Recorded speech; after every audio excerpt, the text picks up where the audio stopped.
Welcome to another training from the Hanover 4-H Clubs. Today we are at Hooker Farm at Horton Tower in Hanover, and we will be doing goat care and management. Our trainer for today is Mr. Foria, Livestock Officer at RADA. My name is Oden Foria, Parish Livestock Officer for RADA, Hanover. Today we're going to do goat care and management, and we're going to look at goats specifically, different types of breed that is currently in Jamaica. So now we have here with us the Nubian buck. As I said before, the male animal is called the buck and the female is called the doe. And this animal is a perfect specimen of what a Nubian basically look like. Right? So if a person sells an animal that doesn't look like this, I say a Nubian, not a Nubian. Right? Perfect. Nubian is a dual purpose animal. They are bred and reared for meat and milk purposes. Right? The Nubian is a tall, lanky animal with Roman nose. You look at Roman nose. Right? Roman nose, the droopy ears. Right? Long tall legs, right? Good top line, should have a good top line. So, good barrel, large barrel for consumption of feed, right? Good muscling in the leg areas, right? In the chest areas. Good. Get up, man. Get up. Get up. Good attachment at the testicles, right? They are attached perfectly, not down too much and not up too much, and they don't have any splits, right? So in all these animals are good specimen of what a Nubian should look like, right? You want to check the eyes,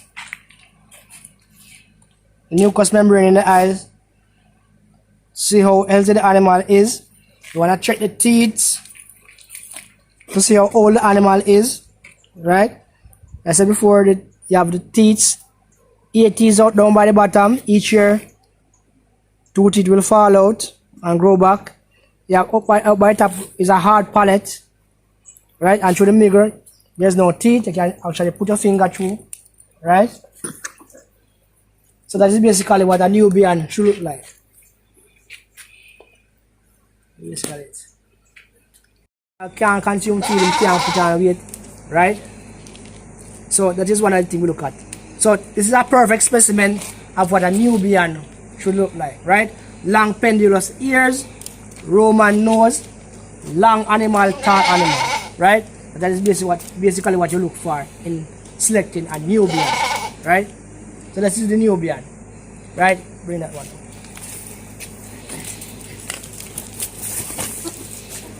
Now, this is what a boar goat would look like. Now, this breed was developed in Africa, in South Africa, right? And it's a meat breed goat. Unlike the Nubian, which was a dual purpose goat, right? This one is a meat purpose goat. Now, this goat is a graded boar, not a purebred boar, right? As you can see, this one has no horn. Normally, a boar goat comes with horn, right? And it comes with brown head, white body. But you have different breeds of goat, because you even have spotted boars, right? You even have some boar that come brown. Some come with black and spot. You understand? So in Jamaica, what we have is the boar goat with brown head, white body, right? So I say you want to check the animal eyes, the mucous membrane. This animal is also very healthy, right? You want to also check the teeth. No, you can zoom in closer. You can see the difference, right?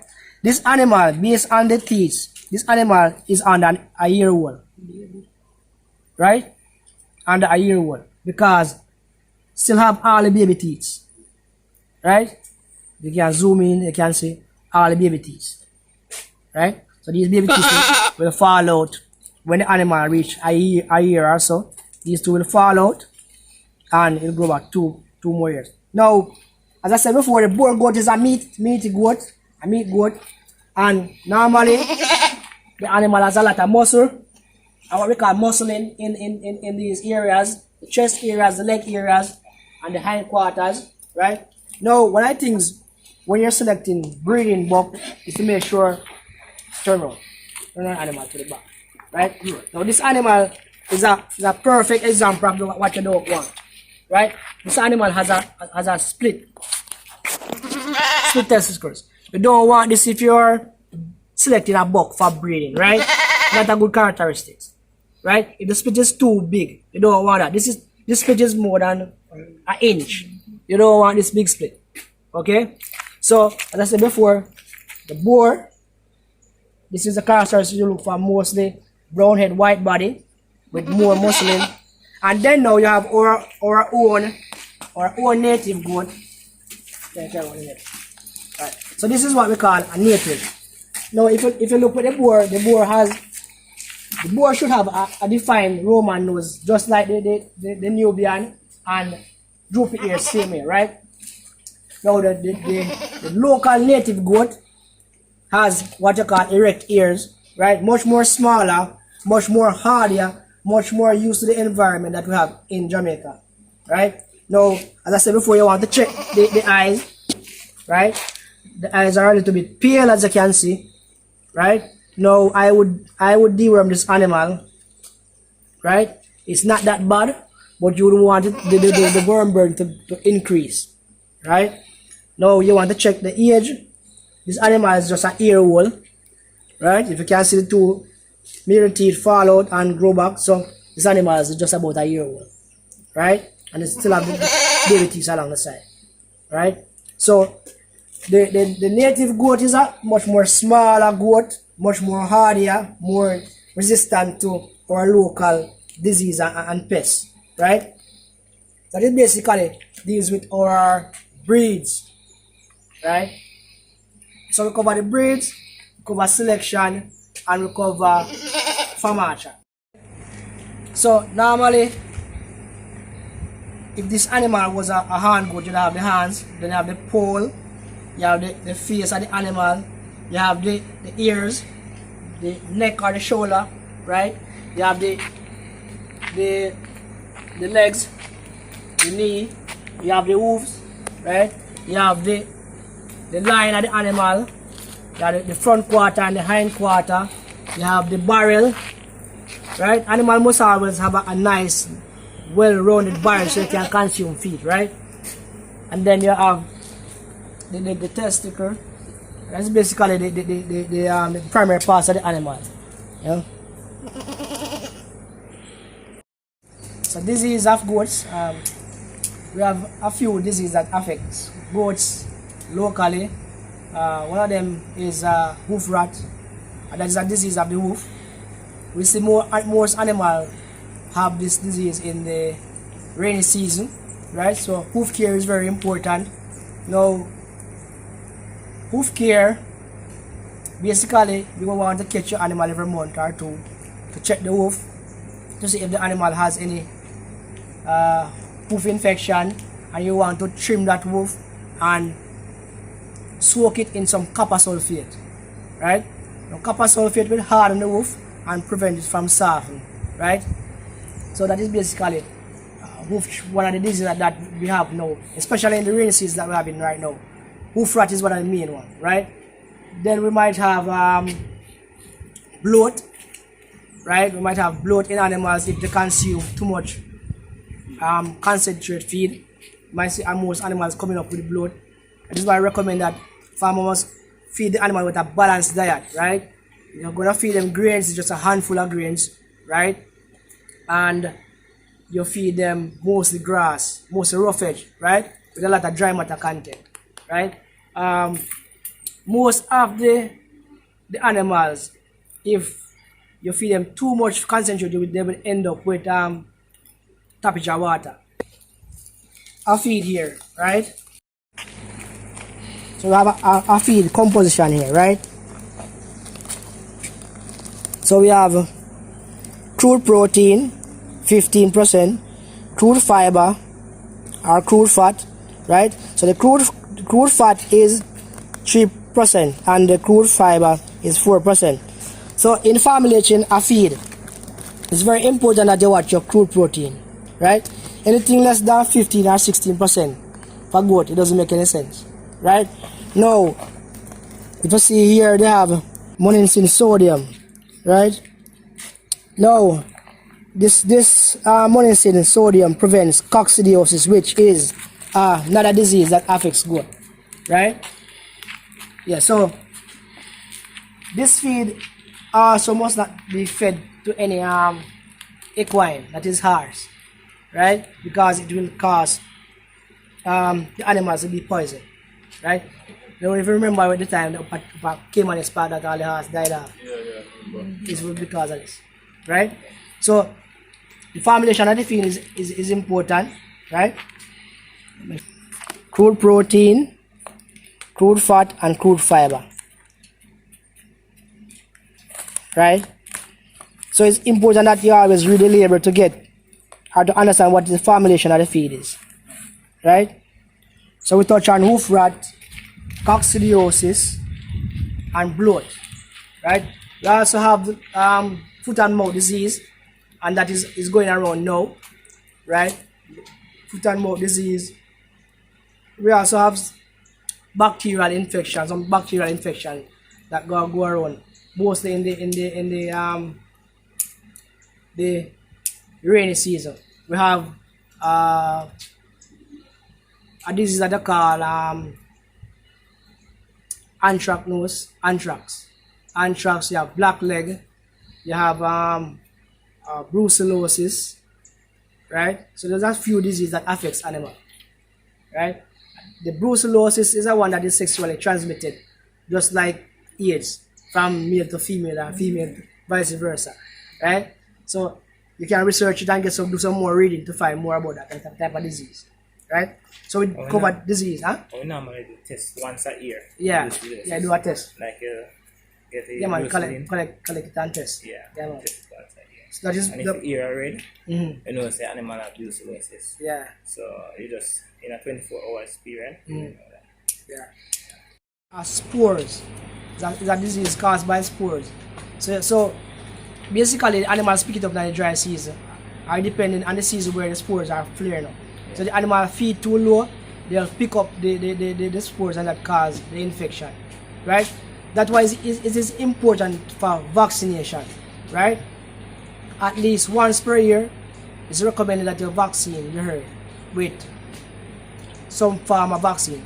Most commonly available now is Covectinate, right? So all animals should be vaccinated with Covectinate, right? This is one thing we can do. Yeah, but in terms of signs and symptoms, how Alright, signs and symptoms for the anthracnose, right? Animal will, as a matter of fact, the symptoms of the black leg and the anthracnose is similar.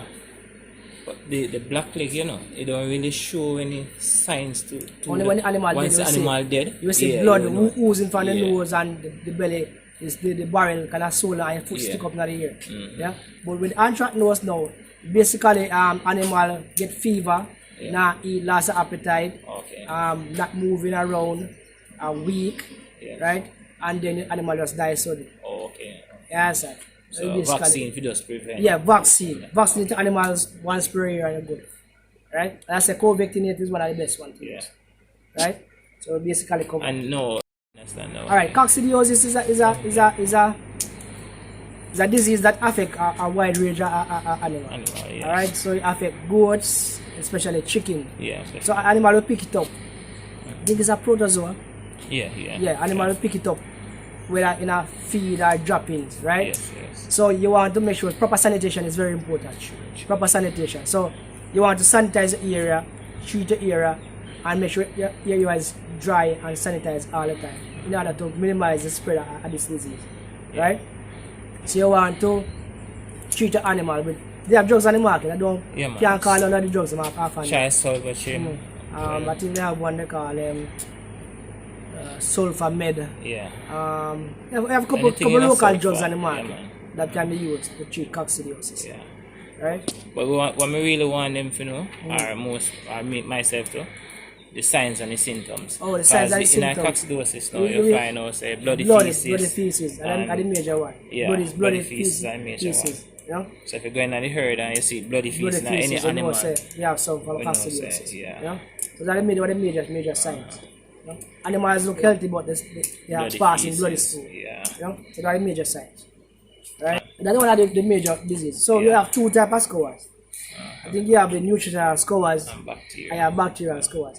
So scores will happen if the animal has picked up any form of bacteria, and that goes down in the stomach and cause animal to continuously score. That means passing soft stool, right? And the stool will have a foul odor, Yeah.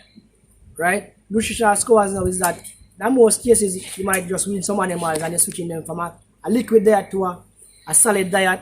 So you might have that introduction of a new type of feed. You might have animals covered, right?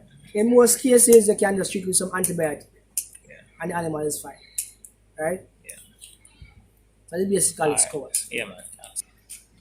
To ascertain Yeah. the available nutrients or protein available in a specific plant Yeah. material, right?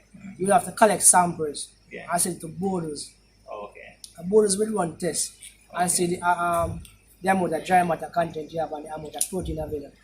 I think they have already done some tests on like Gluricidia. Yeah, man. When I was at Boardless, Mount Pillar Research Yeah. Station, we did Gluricidia tests and Yeah. cassava. and Cassava, moringa, mustard, moringa. yeah, a couple of we did species. it, but basically, yeah. Mulberry, with the farmers now, what I really want you to highlight is not only the African style or the king grass.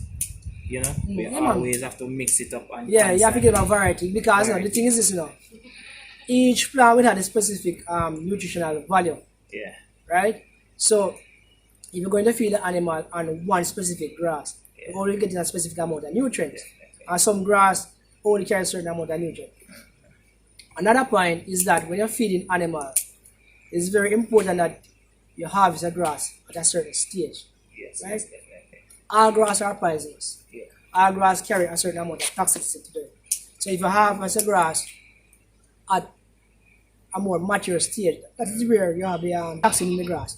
So it's more feasible and more safer to harvest the grass when it's at middle stage where the grass is succulent and have a more protein content, right?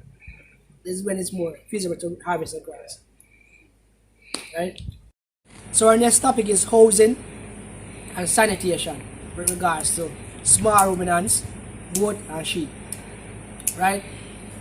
Housing is very, very, very utmost important, especially for young kids, right? yeah, And all animals in general must have proper housing.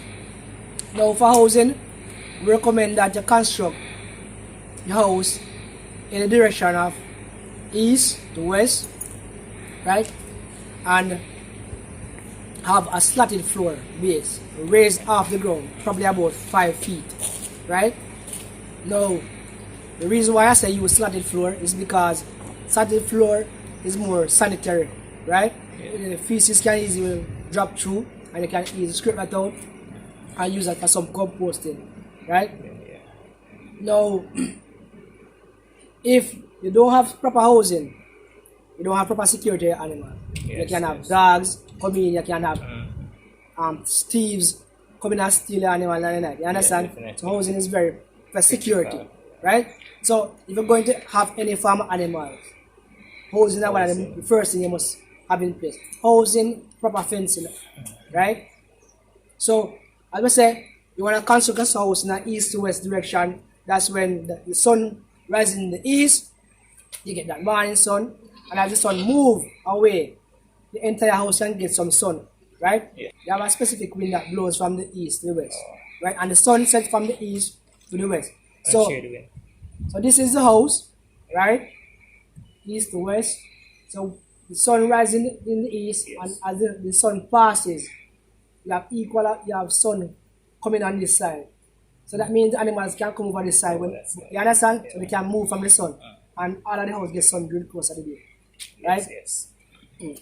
So housing, as I said before, must be very important and must be well constructed, as I said, for about 5 feet off the ground with slatted floor for easy passing of the feces through the floor, right? The roof is important. You want to have like good roofing so the roof doesn't leak, right? Because once you have mice building up in the house, you'll have bacteria that build up. I don't want that, right? So as I said before, go 5 feet off the ground with slatted floor, and you're good to go, right? And proper ventilation must be observed. Must have proper ventilation so you can put equal flow or good flow of air going up. You understand? Lighting is very important because animals may give birth at night, so you want light so you can observe the animals then. You understand? If anything happens, you want to be able to see at night. You understand? That is very important for light. Right? And in certain cases, if you have kids born in the night, you want heat. Right? So it's important to have some from a heat box. Important to have some from a heat box where the kids can go and have adequate amount of heat. You understand? I think that is it for housing. Alright, so when it comes to sanitation, right? That is most important. So at each house, we recommend that you have a foot bath, right? With some form of light disinfectant, right? So at the entrance, you might have a foot bath with a piece of sponge with some disinfectant, could be with J's, right? Yeah. So when you go into the house, you sanitize your shoes or your boots, and when you come out, you sanitize. So you're not bringing anything and you carry anything. Because the spread of disease is very important. So you want to minimize the spread of disease, right? So you want to sanitize your house as frequently as possible to minimize the spread of disease, right? So you want to clean your house at least once per day.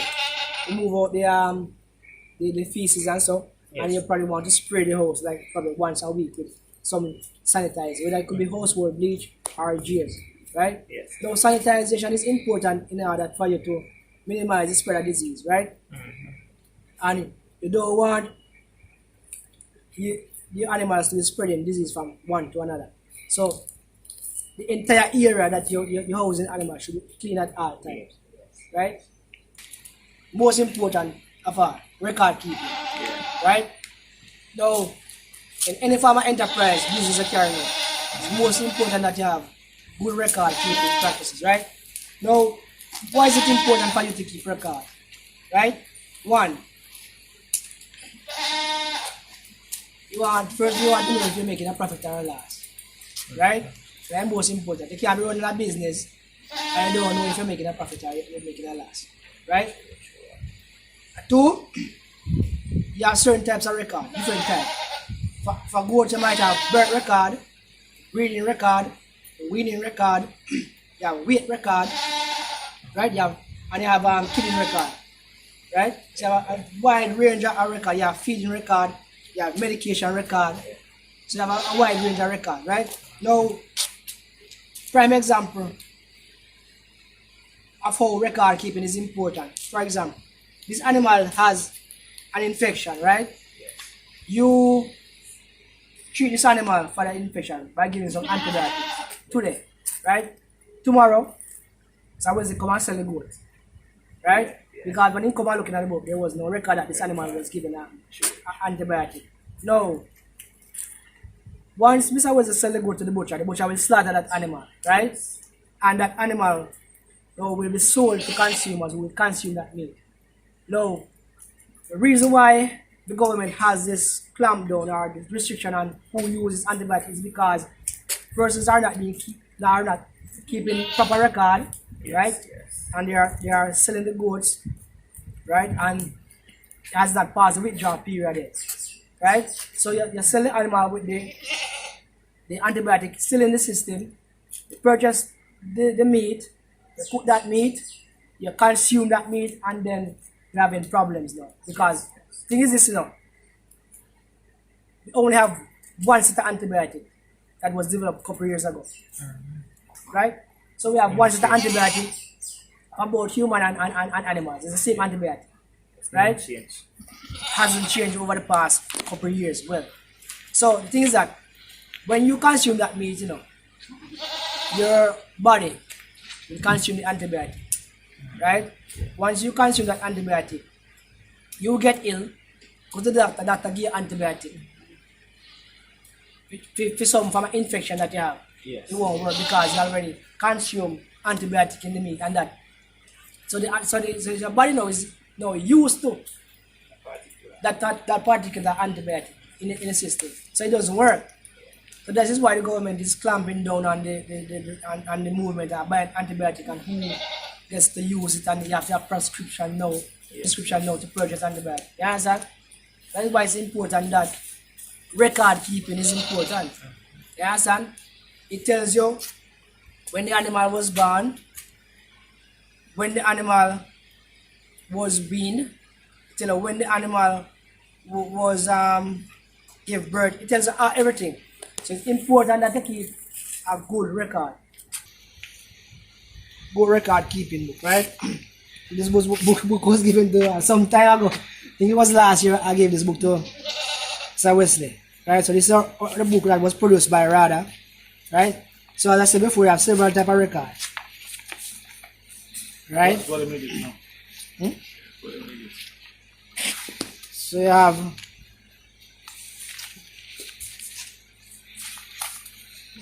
dual record. Right? Alright, so let's see. Breed, date, breed, kid in date, kid type, comments. Alright.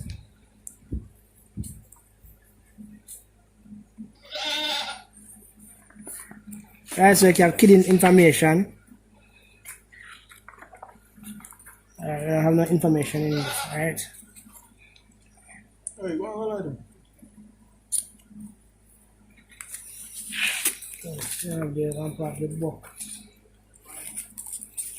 The book information. Purchase information.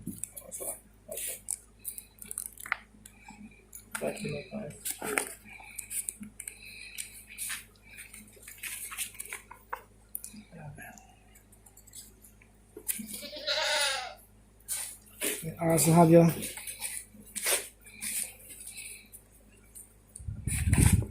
sale information too. So that's basically it, right?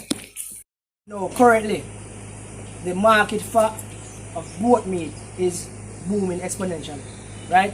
We cannot provide or produce the amount of goat that is needed locally right now. So goat is one of the booming business. Most farmers who have ventured into goat are now seeing rewards, right? So now we're going to look at the uses for goat. As I say, the boar is a meat type goat, so we can get meat from the boar goat. Nubian is a dual purpose. We can both get milk and meat. So the Nubian is a more or less a dual purpose, so we can get milk from it, right? Now in Jamaica we currently have the local breeds which available is that we have the boar goat, the Nubian, we have the Saanen, the Togan bird, and we have our own native local goat, right? A lot of 5 breeds that we have currently have in Jamaica now. The boar goat, the Nubian, the Saanen, the Togan bird, and our local native goat, right? Some of the uses from goat: meat, milk, leather, and the byproducts are like cheese. Right now, goat cheese is one of the most expensive cheese. Goat milk is one of the most expensive milk currently in Jamaica now, right? You have some farmers up back in the eastern side of the island that are doing goat cheese, goat milk, and even goat soap, right? Very expensive, right? So that is basically the uses for goat. We also can get leather. In most industries, when you kill an animal, you can use all parts of the animal. So they use the skin for leather, right? And they use the carcass for meat and processing. Hanover 4-H Clubs would like to thank Mr. Fourier for doing this demonstration today. We would also like to thank the owners and operators of Cocoa Farm for accommodating us to do this presentation today. Thank you. Mobilizing the youth of today, educating them in a better way, training so they won't go astray. Hear what me say, yeah. Give your head to clearer thinking, loyal heart, got to be persevering to the larger service.